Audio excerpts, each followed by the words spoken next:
Բարև ձեզ, դուք դիտում եք Հրապարակ TV-ն, ես Հայկ Ալոյանն եմ, այսօր մեր տաղավարում հյուրընկալել ենք Հայաստանի ես եմ նախաձեռնության խորհրդի անդամ, դեղագետ, պրովիզոր Գոռ Վերմիշյանին։ Պարոն Վերմիշյան, շնորհակալություն մեզ հյուրընկալվելու համար։ Ես եմ շնորհակալ հրավերքի համար։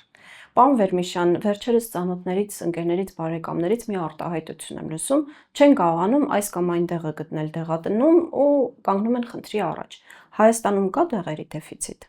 Այո, Հայաստանում վերջ տարիներին գնալով պակասել է գրանցված դեղերի քանակը եւ բնականաբար դա հանգեցրել է նրան, որ Հայաստանում առկա է դեղերի լուրջ դեֆիցիտ։ Որպեսզի ավելի պարզ լինի խոսքս հասարակ լսողների համար, ովքեր մասնագիտության հետ որևէ կապ չունեն, ասեմ ձեզ, որ Հայաստանի Հանրապետությունում դեղերը ներմուծվելուց առաջ պետք է ունենան գրանցում, ինչը գործընթաց է, որպեսզի պետության մեջ ապահովի անվտանգ, որակյալ եւ առկա դեղերի քանակ, որոնք անհրաժեշտ են այս կամ այն տարբեր հիվանդությունների համար։ Եվ դեղերի գրանցման քանակը, գրանցված դեղերի քանակը տարեստարի նվազել է եւ եթե մենք հիշենք 10 տարի առաջ մոտ 6000 անուն գրանցված դեղեր, 2018-ին մոտ 4500 անուն գրանցված դեղ էին, հիմա այս պահին 3300 անուն գրանցված դեղ են մոտավոր։ Պատճառը ո՞րն է, որ գնալով նվազում է գրանցված։ Պատճառները շատ տարբեր են։ Ես նաև որպեսզի ավելի ակնառու լինի այդ թիվը, ես ուզում եմ ասեմ, որ 3300 անուն գրանցված դեղերի մեջ մոտ 300-400 անվանում այն դեղերն են, որոնց արտադրողները փաթեթով իրենց արտադրանքը գրանցել են ու երբևէ չեն ներկրվել Հայաստան, եւ նաև այնտեղ կան նույն դեղի տարբեր դոզաներ, որոնք առանձին գրանցում են պահանջում եւ այնտեղ կան նույն դեղի տարբեր անալոգներ եւ համարժեքներ, այսինքն նույն ազդող նյութով այլ արտադրողի արտադրանքներ եւ եթե մենք այդ բոլորն էլ որպես հանենք, որովհետեւ իրանք որպես առանձին անվանում հաշվելը սխալ կլինի, այնտեղ մոտ կլինեն 1500-ից 1800 մաքսիմում 2000 անուն գրանցված տեղ։ Այդ թվաբանության պարզ մեջ նայելով մենք հասկանում ենք, որ Հայաստանում կտրուկ նվազել են կարևոր եւ պահանջված դեղերի քանակը, որոնք պետք է լինեն։ Ինչով է պայմանավորված, մարդիկ են հանկարծ սկսել ավելի առողջ լինել, մենք այլևս այդ դեղերի կարիքը չունենք, թե իրականում այստեղ շատ ավելի լուրջ խորքային խնդիրներ կան։ Շատ ավելի լուրջ հարցեր կան։ Ընդհանրապես ես սկզբից ասացի, որ պետությունը ապահովում է դեղերի գրանցում, որպեսզի Հայաստանում, երկրում լինեն առկա դեղեր, լինեն որակով դեղեր, զերծ մնանք կեղծիքներից, հա, եւ ապահովենք ընդհանուր հիվանդությունների համար անհրաժեշտ դեղերի ցանկ։ Դրա համար բոլոր process-ները սկսած դեղ արտադրելուց մինչև սպառողին ամբողջը օրենքով կանոնակարգված եւ լիցենզավորվող գործընթացներ են, հա, օրինակ մեծածախ իրացումը, մանրածախ իրացումը, հա, դեղերի արտադրությունը, կա դեղերի գրանցման գործընթացներ եւ այլ, եւ այդ ամեն ինչը արվում է, որպեսզի Հայաստանում լինեն միայն որակյալ դեղեր։ Ինչու է խանգարվել եւ ինչու են սկսել նվազել դեղերի քանակները։ Օրինակ, ես ձեզ ասեմ նաև, մինչև այդ հարցին կպատասխանեմ, որ կա բացի գրանցված դեղերի ցանկից, կա նաև մշակված, օրինակ, հիմնական դեղերի ցանկ, որոնք այսպես թե այնպես պետությունը պարտավոր է ապահովել, որովհետև այդ ցանկում ընդգրկված են բոլոր այն դեղերը, որոնք պարտադիր պետք է լինեն երկրում։ Ես ձեզ ուզում եմ ասել, որ այս պահի դրությամբ հիմնական դեղերի ցանկից մոտ 250-280 մինչև 300 անվանում դեղեր իսպառ բացակայում են։ Օրինակ, ներարկման ջուր Հայաստանում գրանցված չի։ Վիտամին C ամպուլը Հայաստանում գրանցված չի։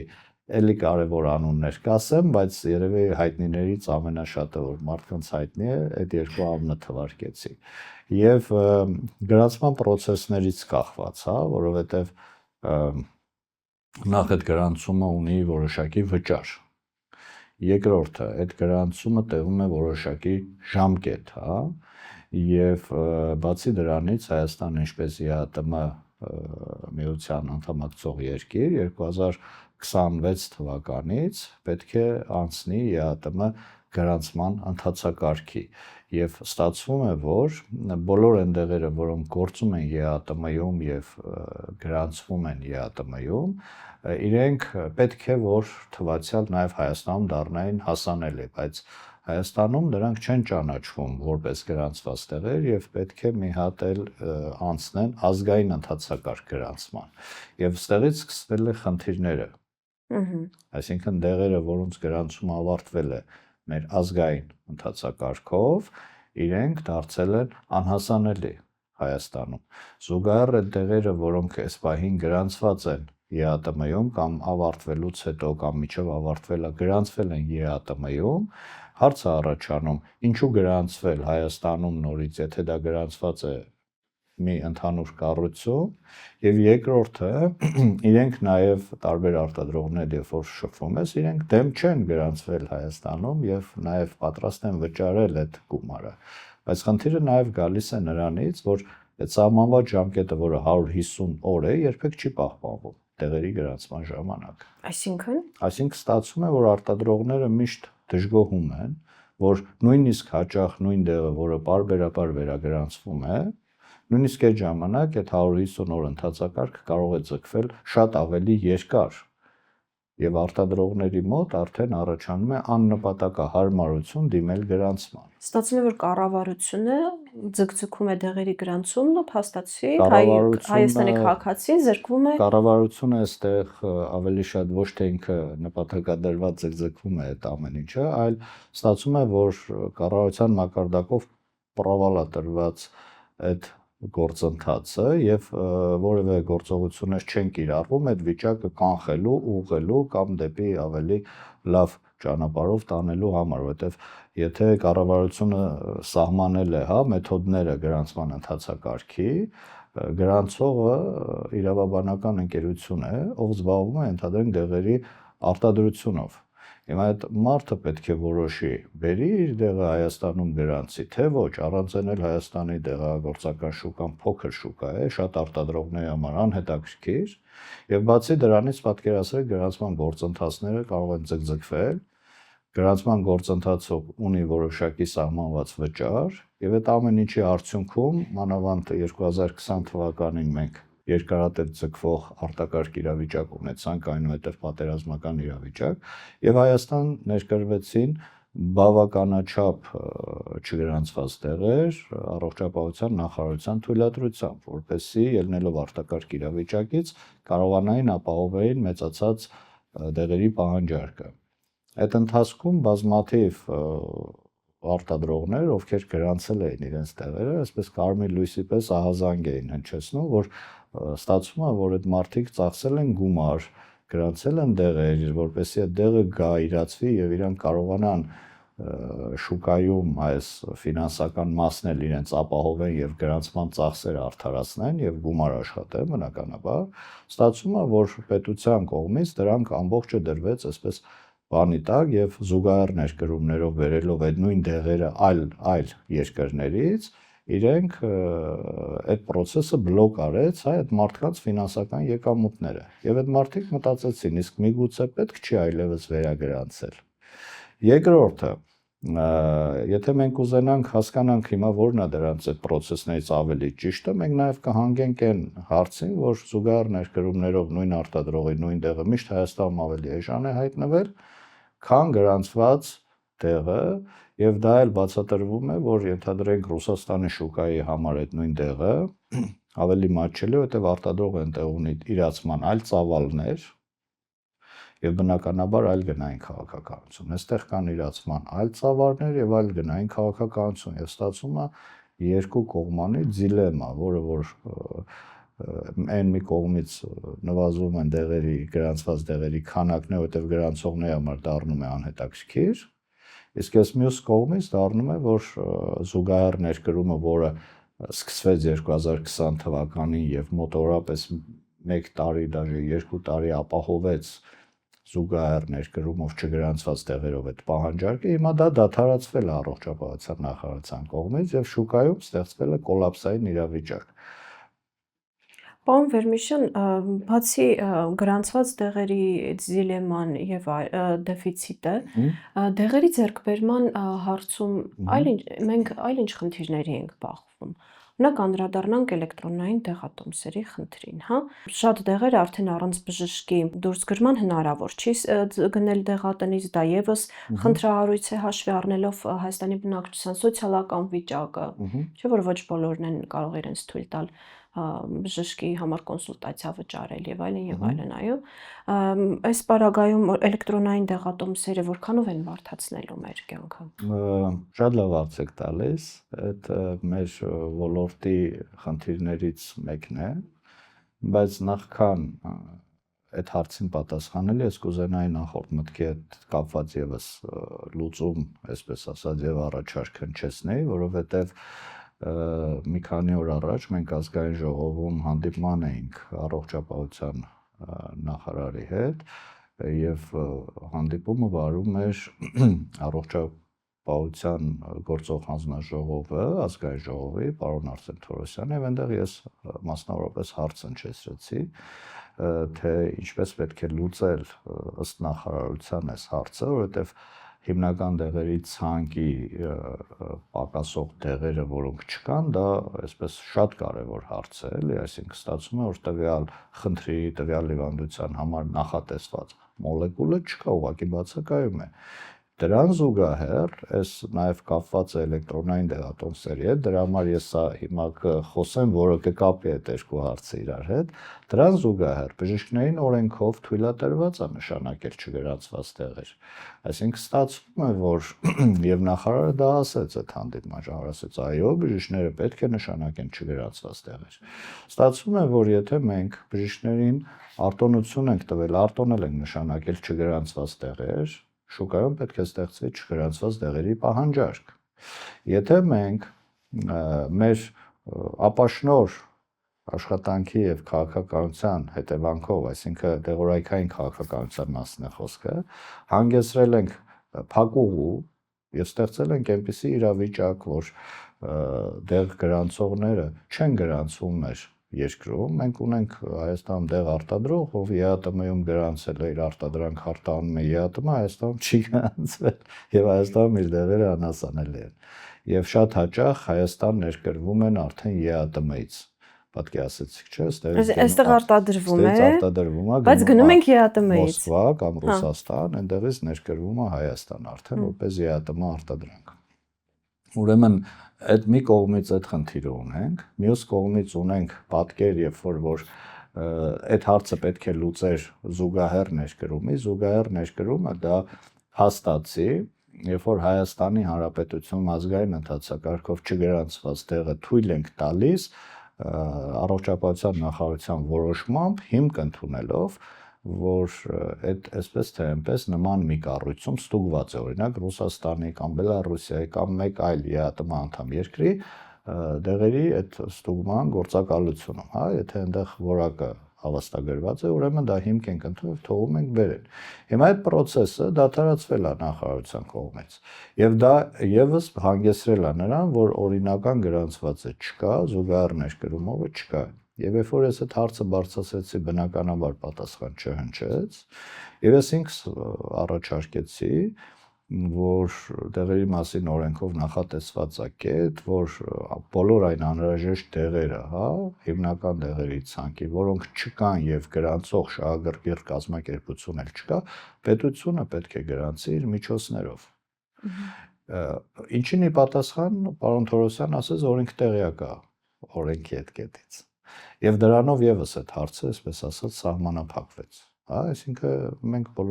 մենք հասկացանք, որ նախարարությունում ամեն ինչից տեղյակ են։ Բայց քայլեր չեն ձեռնարկում։ Եվ թե հիմա ինչ քայլեր են ձեռնարկում։ Ամենայն դեպս մենք չենք տեսնում բուրըն գրանցումների աճ, մենք չենք տեսնում դեղերի դեֆիցիտի, ասենք,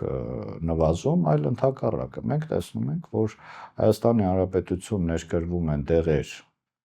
այսպես ասած, անլեգալ ճանապարհով եւ շրջանառվում են անլեգալ ճանապարհով։ Եվ սպառողը չի կարող վստահ լինել դրանց անվտանգ լինելու հարցում։ Ասեմ ավելին, սպառողը ինքը կարող է ներկրել չգրանցված դեղ օրենքով։ Այսինքն մենք օրենքով լիազորել ենք բժշկին նշանակել չգրանցված տեղ, մենք օրենքով լիազորել ենք պացիենտին, որ ինքը հայփոստով կամ մեկ այլ սուրանդակային ծառայությունով կամ մեկ այլ ասենք, չգիտեմ, գլոբինգով, այսպես մի քանի օգու ասեմ, որ չասեն գովազդի։ Բայց դեղամիջոց չեն տեղափոխում, եթե չեմ սխալվում Չէ, օրենքով թույլատրվում է ներկրել, օրենքով թույլատրվում է անհատին, որ գնա հարևան պետություն օրինակ վերացնա եւ իր հետ բերի իրեն անհրաժեշտ չգրանցված դեղերը։ Հարցը առաջանում, իսկ այդ դեղերը կարող է հայտնվեն հետո շուկայում վերավաճառքի նպատակով, հա։ Եվ դրանից բացի արդեն գալիս ենք դեղատներին, որտեղ արդեն սկսում է տեսչական մարմինը կիրառել պատժիչ գործողություններ։ Հիմա գանք էլեկտրոնային դեղատոմսերին, որը դրա հետ արդեն բերում կապվում է, հա։ 2024 թվականի փետրվարի 29-ին ազգային ժողովում քննարկվեց էլեկտրոնային դեղատոմսերի նախագիծը եւ մարտի 1-ից դրվեց ուժի մեջ։ Քննարկման ժամանակ մենք բոլորս հետևում ենք այդ քննարկմանը։ Քննարկման ժամանակ, երբ որ ներկայացվեց փոխնախարարի կողմից, առողջապահության փոխնախարարի կողմից ծրագիրը, կարծեմ Ռուստամ Բադասյանը ռեպլիկ, կարծիք կամ դիտարկում հնչեցրեց, որ մեկ օրվա քննարկվելիք նախագիծը հաջորդ օրը դնել արդեն գործողության մեջ կարան չնախատեսված հարցեր առաջանան եւ միգուցե շտապում ենք, հա։ Ինչ ինձ թվում է շատ խելամիտ դիտարկում էր, որովհետեւ մինչ այդ ներդրումը ես բազմից եղել եմ փոխնախարարի հետ այդ էլեկտրոնային դեղատոմսերի քննարկման այդ միջոցառումներին, այո։ Եվ այն հարցերը, որոնք ես հնչեցրել եմ դեռևս օրենք չդարձած փուլում, միջև այսօր լուծված չեն։ Այսինքն այդ հարցը, այսպես թե այնպես, ես հիմա կասեմ, ինչ հարցեր կան այնտեղ, դրանք միջև այսօր բաց են։ Եվ դրա համար էլ չեն գործում եւ չէին էլ գործելու։ Բայց Ռուստամ Բադասյանի դիտարկմանի պատասխան մեր փոխնախարարը ասեց, որ այս համակարգը բոլոր դեղատների հետ արդեն մի քանի ամիս ներդրված աշխատում է եւ այսինքն դեղատունը որ այս համակարգը չունի, այնքան էլ դեղատուն չի, այդպես դուրս եկավ եւ դրանով հարցը փակվեց։ Բայց ինչ այլ խնդիրների ենք բախվելու։ Ինչ այլ խնդիրներ ունենք։ Էլեկտրոնային դեղատոմսեր սպասարկելու համար անհրաժեշտ է որպեսզի մարդը գնա բժշկի, բժիշկը ընդունելուց հետո յուրաքանչյուր անուն տեղի համար դուրս գրի մեկ էլեկտրոնային դեղատոմս։ Այսինքն գումար ծախսելու հավելյալ Հարց չէ, դա գումարի մասին չի խոսք, եկեք դեռևս ֆինանսային դաշտ չմտնենք։ Բայց մենք գնում ենք, չէ, հաճախ պոլիկլինիկա հիվանդանոց եւ տեսնում ենք հերթերը, հա։ Եվ մենք այնտեղ տեսնում ենք, որ բժիշկը մի հատ թղթի վրա վերցնում է, գրում է մի քանի դեղ, հա, ինչ-որ բուժման կուրս տալիս է հիվանդին։ Հիմա պատկերացրեք, որ այդ ամեն դեղը գրելու համար պետքա բացվի էլեկտրոնային դեղատոմս, գրվի հիվանդի անունազգանունը, գրվի հիվանդությունը, դիագնոզը, տարիքը, դեղը ընտրվի այդ ցանկից, դոզավորումը ընտրվի ցանկից եւ այլ, այսինքն այդ աշխատանքային ժամանակը, որը որ դարձնում է մեկ պացիենտի ընդունելության ժամանակը բավականին երկար։ Այսինքն ծանրաբեռնվածության ավելացում։ Երկրորդը, պատկերացրեք, որ էլեկտրոնային դեղատոմսը դուրս գրելու պահին անջատվում է ինտերնետը։ Ահա։ Եվ վերջ, հարցը փակվեց։ Նույնը դեղատանը սպասարկելիս։ Վերջ, հարցը փակվեց։ Պատկերացրեք էլեկտրոնային դեղատոմսը դուրս գրելու պահին վթարային անջատում եղավ 3 ժամով կամ 1 ժամով։ Այսինքն ու դա նույնը տեղի է ունենում դեղատանը։ Երբ որ մարդը իր խնդրով մոտենում է դեղատուն, ասում է էլեկտրոնային դեղատոմսը դուրս է գրված, պետք է սպասարկել։ Պատկերացրեք մարդը իր կենթանուն տարել է կենթանաբուժի մոտ եւ նա պետք է դուրս գրի հակաբիոտիկ։ Ինչպես է դուրս գրում, եթե Հայաստանում չկա այլևս գործող թղթային տարբերակը։ Եվ այդ հարցը մենք բարձրացրել ենք դեռ միջև այդ քննարկումը, այդ չարաբաստիկ քննարկումը, այդ ազգային ժողովի փետրվարի 29-ի այդ նիստը, եւ միջև այդ ես ինքս այդ հարցը բարձրացրել եմ առողջապահության ազգային ինստիտուտում հրավիրված քննարկմանը։ որին ի պատասխան էլեկտրոնային առողջապահության ղեկավար, չեմ հիշում այդ կնոջ անունը, ասաց, որ այդ հարցը չէին նախատեսել, բայց մեկը պետքա ներդրվի ծրագիրը։ Այս եւ նման մոտեցումների շնորհիվ մեր ժամանակին բարձրացված բոլոր հարցերը այդպես էլ մնացին հարցեր։ Պարոն Վերմիշել, իսկ որ դեղերն են, որ պարտադիր են հնարավոր կլինի ձեռք բերել միայն էլեկտրոնային դեղատեսություններով, այդպիսի դասակարգում կա։ Կարևոր հարց է, որը ես ուզում եի ասեի, դեղատոմսերի համար ֆիքսվեց 470 անուն դեղ եւ այդ ցանկը մինչեւ այսօր չհրապարակվեց։ Հունիսի 1-ից այս տարվա բոլոր դեղերն են անցնում դեղատոմսային էլեկտրոնային եւ դա էլ դիմել էինք որպեսի հետաձգվի կառավարությանը, դա էլ մերժվեց։ Այսինքն բոլոր այն դեղերը, որոնք որ ի սկզբանե Հայաստանի Հանրապետությունում գրանցվել են, որ պետք է իրացվեն դեղատոմսով, հունիսի 1-ից արդեն կանցնեն էլեկտրոնային դեղատոմսերով։ Իսկ մինչ այդ անցած տարվա մարտի 1-ից 470 անուն դեղեր, հորմոններ եւ հակաբիոտիկներ, որոնք անցել են էլեկտրոնային դեղատոմսերով դուրս գրման ենթակա, դրանց ցանկը բազմիցս պահանջել են եւ պատասխանով այդ ցանկը չենք ստացել։ Ինչ է կարծում պատճառը որն է, ինչու ցանկ չեն ներկայացնում։ Պատասխանը հետեւյալն է, որ ցանկը հրապարակված է եւ դեղատոմսով է թե ոչ այդ դեղը, պետք է նայենք այդ դեղի անատոմիական, թերապևտիկ, քիմիական դասակարգման մեջ, որը ինձ թվում է բարդ է, հա, իդենտիֆիկացնել թե բժշկին դեղ դուրս գրման պահին, թե այն մարդուն, ում վերաբերվում է դա, այսինքն այդ մի քիչ բարդ մոտեցում է, այսինքն եթե մենք ֆիքսել ենք ցանկ, այդ ցանկը պետք է հրապարակվի, որովհետև այդ ցանկը հրապարակելուց հետո առաջանում են հարցեր, այ դրա համար էլ այդ ցանկը չհրապարակվեց մինչ այս, օրինակ հարց, արդյոք առողջապահության նախարարությունը երբ թույլ է տալիս չգրանցված դեղի մուտք Հայաստան, ներառում է այդ չգրանցված դեղը այդ դեղատոմսային ցանկում։ Ահա, դիլեմայի առաջ ենք։ Հարցերը առաջանում։ Եթե մենք ֆիքսում ենք կոնկրետ քանակով ցանկ, ապա իմ մոտ հարց է առաջանում, եթե մենք բժշկին թույլ ենք տվել, որ ինքը նշանակի չգրանցված դեղ, եթե անհրաժեշտ է հիվանդին, ապա հիվանդը դիմել է որևէ մեծածախ ընկերության, ասել է, գիտեք, ինձ նշանակել են նման չգրանցված դեղ, խնդրում եմ ներկրեք ինձ համար։ Արդյոք նախարարություն, չէ՞ որ նախարարությունը ի վերջո նաև թույլ է տալիս այդ ներկրումը։ Ես չեմ խոսում այն մնացած ներկրումների մասին, եկեք մասնավոր դեպք քննարկենք։ Արդյոք հետո դա ներառվում է այդ չգրանցված դեղերի ցանկում։ Արդյոք ներառվելուց հետո հաշվարկ է պահվում, թե քանի տուփ էր ներկրվել, որպեսզի ցանկից հեռացվի այդ անունը, որպեսզի հետո բժիշկներին չմնա գայթակղություն անընդհատ նշանակեն այդ դեղը եւ ստեղծեն չգրանցված դեղի պահանջարկ երկրում։ Թե քանի որ բժիշկին թույլատրված է չգրանցված դեղ նշանակել, ապա այդ ցանկում ինքը մշտապես կլինի։ Այդ դեպքում ինչու ենք ֆիքսել քանակ, եկեք բոլորը համարենք թույլատրելի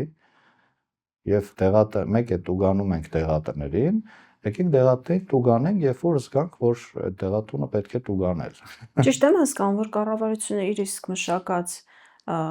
առողջապահության նախարարությունը, որը ենթակա է կառավարությանը, իր իսկ մշակած ծրագրով խնդիր է ստեղծում ոչ միայն Հայաստանի Հանրապետության քաղաքացիների, գլխացավանք բժիշկների, այլև խնդիրներ դեղամիջոցների վաճառքով զբաղվող ընկերությունների համար։ Տեսեք, երբ որ օրենքը մտավ ուժի մեջ, մենք քանի անգամ եւս նաեւ մինչ այդ, նաեւ դրանից հետո բացաձայնեցինք, թե ասոցիացիայով, որին անդամակցում եմ ես իմ ընկերությունով, եւ թե այլ, հա, միջոցներով, որ այս որոշումը խնդրահարույց է եւ եթե տեսչական մարմինը սկսի դիտարկումներ իրականացնել շուկայում, առաջանալու են անհամարժեք տուգանքներ։ Բնականաբար այդ հարցին որևէ մեկ ականջալուր չեղավ, ինչու էինք կանխատեսում այդ իրավիճակը, որովհետեւ մենք գիտեինք, որ բժիշկը չի դուրս գրելու էլեկտրոնային դեղատոմսերով դեղերը չի դուրս գրելու էլեկտրոնային դեղատոմսով, դա չի գործելու Հայաստանում։ Եվ այդպես էլ եղավ։ Եվ վերջերս մեր առողջապահության փոխնախարար Արտակ Ջումայանը ասում էր, որ իրեն նշանակվել են չգրանց էլեկտրոնային դեղատոմսով դեղ, ինքը մոտեցել է դեղատուն եւ իրեն այդ դեղը տվել են առանց այդ էլեկտրոնային դեղատոմսը սպասարկելու։ Օրինակ իմ մոտ այդ ելույթը լսելուց հետո հարց առաջացավ, իսկ ինչու հարգարժան Հայաստանի Հանրապետության քաղաքացի պարոն Ջումայանը չասեց, որ գիտեք, կա էլեկտրոնային դեղատոմս, դուք դրանով պետք է դա սպասարկեք։ Եվ ինչու չկանխեց այդ սխալ գործողությունը։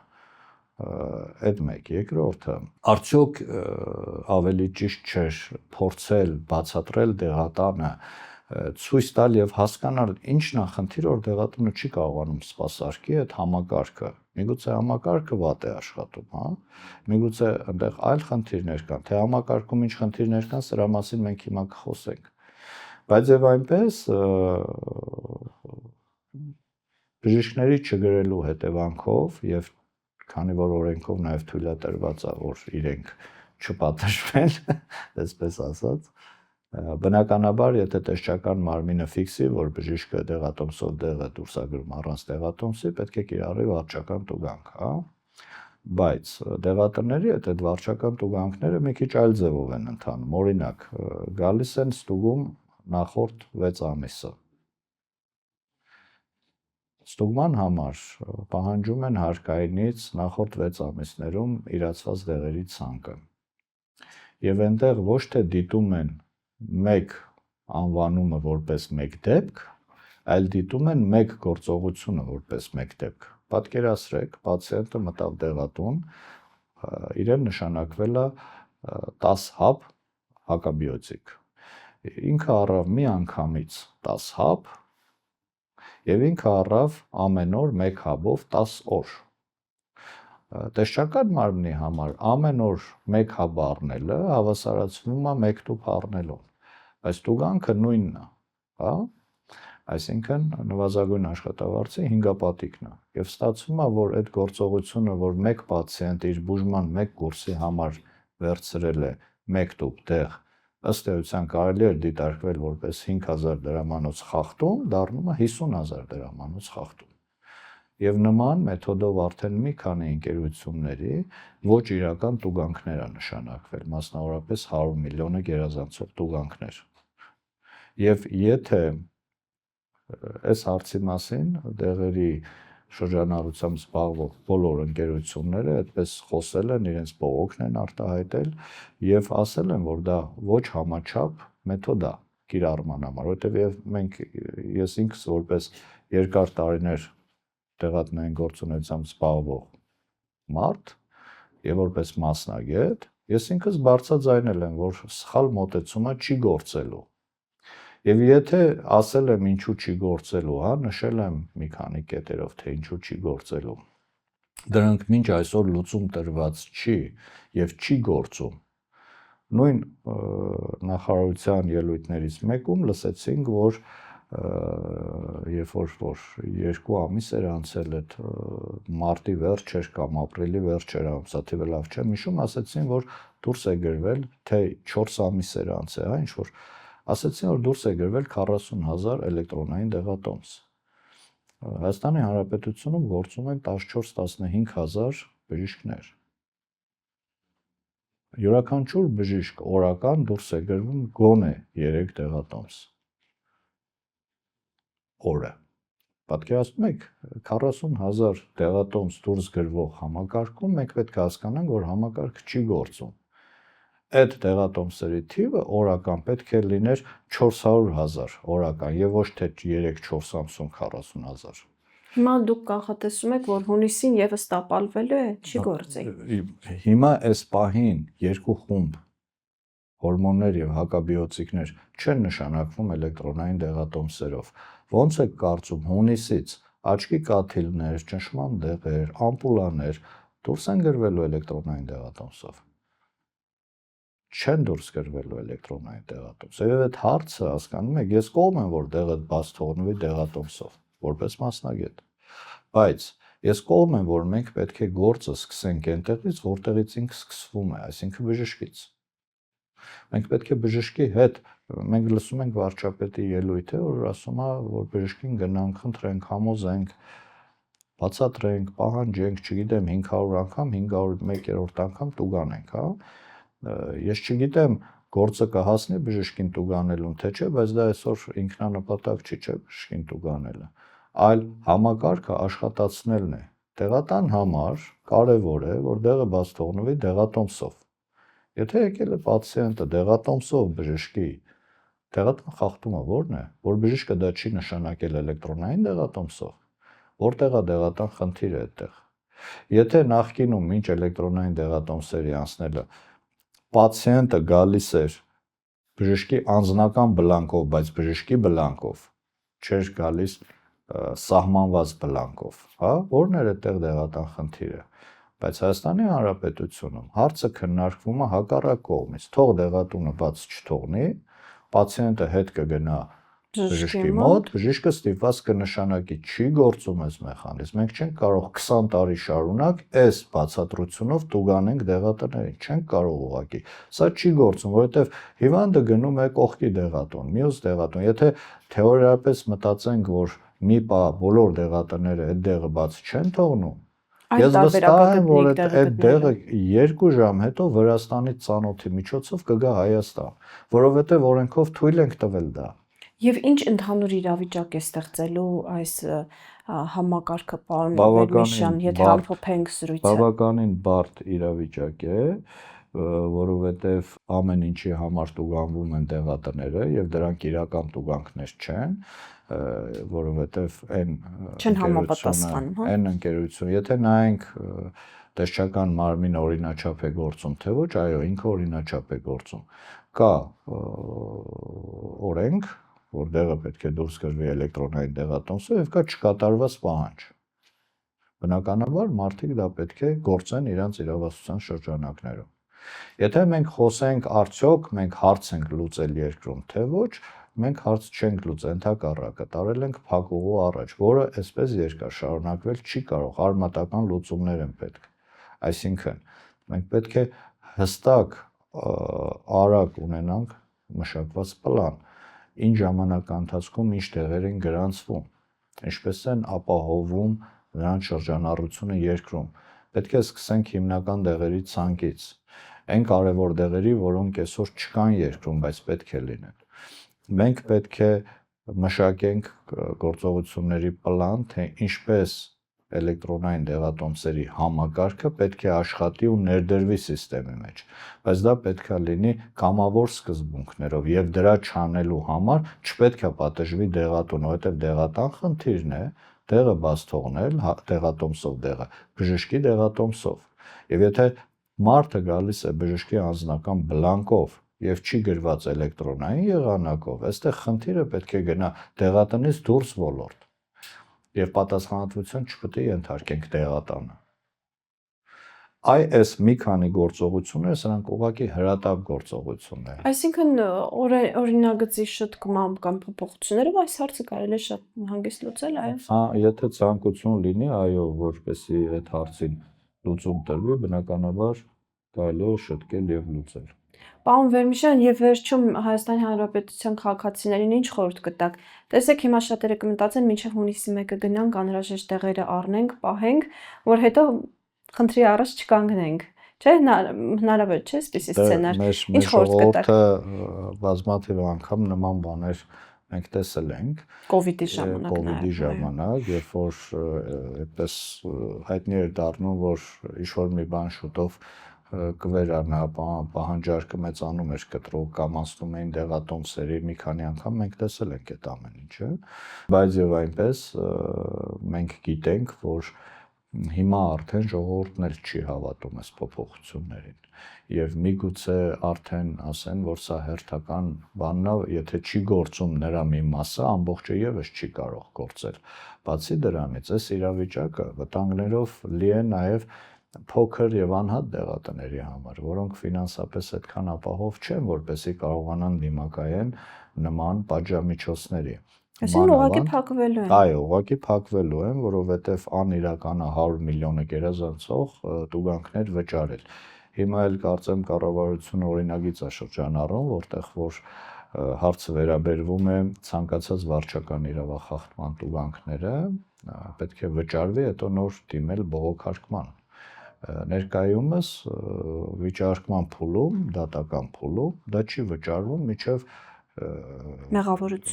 մեղավորություն ապացուցվի, որովհետև մենք գիտենք, որ շատ բաներ կարող են կազմված լինել ոչ համաչափ եւ ոչ օրինական, կամ եթե մենք խոսում ենք այս պահին օրենքի, գործող օրենքի շրջանակներում, մենք տեսնում ենք, որ այդ օրենքը սխալ ներդրված եւ սխալ մշակված օրենք է։ Հիմա ձեր մոտ իհարկե հարց պետք է առաջանար, բայց ինչու է կառավարությունը այս մոդելը ուզում ամեն գնով ներդնի, եթե դա չի աշխատում։ Որովհետև կառավարության համար կա գերնպատակ, որպեսզի ներդրվի առողջապահության համապարփակ ապահովագրման այդ ծրագիրը, բայց այդ ծրագիրը ներդնելու համար այս մեթոդը չի կիրառվելու, չի աշխատելու, որովհետև առողջապահության համապարփակ ապահովագրման համար, եթե մենք ուզում ենք դեղերի վերահսկելիությունը դարձնենք, հա, այսպես վերահսկելի դարձնենք, մենք պետք է իմանանք, որ դա պետք է սկսենք այնտեղից, որ դա սկսվում է, հա։ Այսինքն, եթե դա բժշկի մոտ չի արվում այդ գործողությունը, չենք կարող տեղատանը ասել, գիտեք, եկեք դուք մի տվեք, հիվանդը հետ կգնա բժշկի մոտ։ Մենք որ չտանք, հիվանդը կգնա կողքի դեղատուն, հիվանդը կգնա արտերկիր եւ դրսից կներկրի իրեն անհրաժեշտ տեղերը, հա, այսինքն դա որևէ լուծում չի առաջարկելու։ Մեր բնակչության խորհուրդ կտամ չհիվանդանան, առաջի կարևոր բանը, եւ երկրորդը իհարկե ցանկալի է, որ նման հարցերը, որոնք վերաբերվում են ոչ միայն դեղատներին եւ բժիշկներին, այլ նաեւ ուղիղ պացիենտներին, հա, ապա նման հարցերում ավելի ակտիվ լինեն, որովհետեւ իրենց ձայնից կախված է շատ փոփոխություններ։ Մենք ականատես ենք լինում, որ օրինակ ուղետոմսը 50%-ով թանկացավ, ճիշտ է։ Այդ բոլորի մոտ հարց չի առաջացնում, չէ՞, ասենք, եթե ուղետոմսը 50%-ով թանկանում, արդյոք դա փոփոխություն է մտցնում մինիմալ զամբյուղի մեջ մարդու։ Մտցնում է փոփոխություն, արդյոք պետությունը, ով նախաձեռնեց տրանսպորտի գների 50% թանկացումը, մտածեց, որ պետք է մինիմալ զամբյուղի փոփոխություն անի։ Արդյոք պետությունը, որը կտրուկ նվազեցրել է գրանցված դեղերի քանակը Հայաստանում եւ դրա հետ կապված դեղերի գնաճ է տեղի ունենում, որովհետեւ դեղերի պակասորթի եւ ներկրման արդեն հետ կապված, ինքը մտածում է, որ պետք է մինիմալ զամբյուղ վերանայվի, իհարկե ոչ։ Եվ բնականաբար այս ամեն ինչը բերելու ավելի վատ հետևանքների։ Սրա լուծումները հեշտ են, բայց ցանկության հարց է պետք է ասենք, հաճախ մենք նայում ենք հարևան երկրներին, հա, ասում ենք, այ օրինակ Վրաստանում, այսպես այ օրինակ Գերմանիայում թույլատրված է չգրանցված ներկրումների թիվը, հա, չգրանցված ներկրումները, եթե դա հիվանդին անհրաժեշտ է, բայց մենք չենք ասում, որ օրինակ Գերմանիայում 50,000 անում գրանցված դեղ կա, եւ եթե 50,000-ի մեջ չկա այն անհրաժեշտ բանը, որը տվյալ առանձնահատուկ հիվանդին պետք է, դա պետությունը թույլ է տալիս։ Բայց ոչ, որ Հայաստանում 2000 անվանում կամ 1800 անվանում կա առանձին որպես անվանումներ եւ մտածել, որ գիտեք, սա մեզ կհերիքի։ Եթե Վրաստանում մոտ 8500 անվանում գրանցված տեղ կա եւ մոտ 20%-ով էլ ավելի մատչելի է, քան մեր մոտ։ Իսկ ինչի՞ չպիտի բերեն այնտեղից։ Եվ սա հանգեցնելու է նաեւ արդեն վտանգների, որովհետեւ դեղը պետք է լինի ոչ միայն արկա եւ որակով, նաեւ պետք է լինի անվտանգ։ Սա հղի է վտանգներով ֆարմակոտերորիզմի, որտեղ եթե քո շուկան խոցելի է դառնում, կարելի է նաեւ այդ կեղծ դեղամիջոցներ նկատի ունեք։ Այո, եւ եթե մենք նայենք նույն առողջապահության նախարարության փորձական կենտրոնի կայքը, կտեսնենք, որ պարբերաբար Հայաստանում հայտնաբերվում են կեղծված դեղեր։ Եվ դա կարող է դառնալ ավելի մեծամասշտաբ, որովհետեւ եթե դու ստեղծում ես լավ պարարտ հող չգրանցված դեղերի ներկրման ու շրջանառման, պետք է պատրաստվես։ Եվ այդտեղ կոռուպցիոն հարցեր էլ կան, որովհետև չգրանցված դեղը գալիս Հայաստան շրջանառում առանց ՀԴՄ կտրոնների։ Եվ դրանից բխող հարցեր էլ կան, որը մենք հիմա այսօր չենք կարող մանրամասն քննարկենք, ձեր հաղորդումը դրան չի երիկի։ Պարոն Վերմիշյան, շնորհակալ եմ հետաքրքիր զրույցի համար, բավականին Ես եմ կարևոր թեմա քննարկեցինք։ Հիշեցնեմ, այսօրվա մեր հյուրն էր Հայաստանի ԵՍ նախաձեռնության խորհրդի անդամ, դեղագետ պրովիզոր Գոռ Վերմիշյանը։ Ես Հայկա Ալոյանն եմ, դուք դիտում եք Հրապարակ TV-ին, հաջողություն։